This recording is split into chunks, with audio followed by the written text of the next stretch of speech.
I have not written this poem. I will not write this poem. This poem has yet to be written. This poem will be written when the pendulum on grandfather clock stops and new life can begin. This poem is about that moment. About nothing and nobody and never and everything and everybody and forever, and about hold on, and let go. This poem is all about shadows and ghosts, so here goes.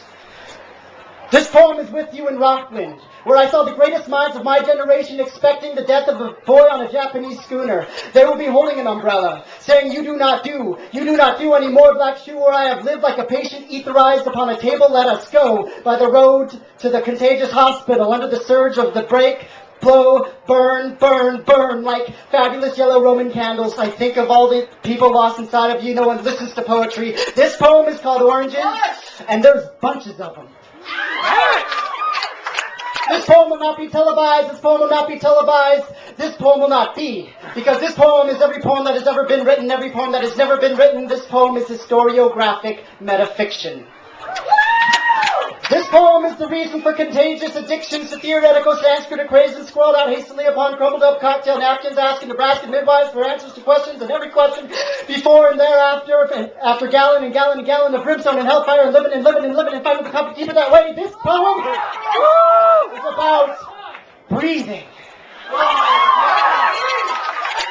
About fumbling, about stuttering, about stumbling downstairs in the middle of starlit afternoons in the darkness. This poem was meant to be written upon the skin of your lover's body with your fingertips.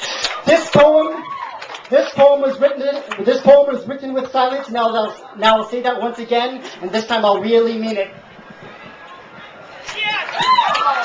This poem is the color of my lover's crossbow. Tastes like the bubbles in the bottle of moonbeams, as smooth as every bump on the road.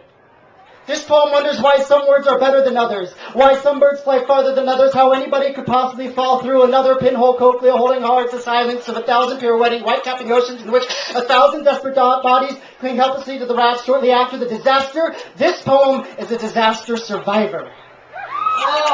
It's invincible. It could go on forever.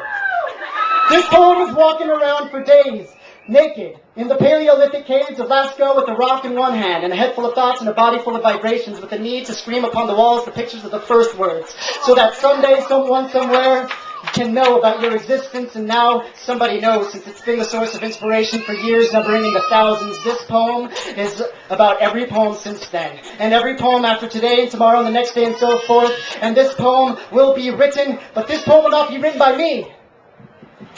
This poem will be written by you, and you, and you, and you, and everybody.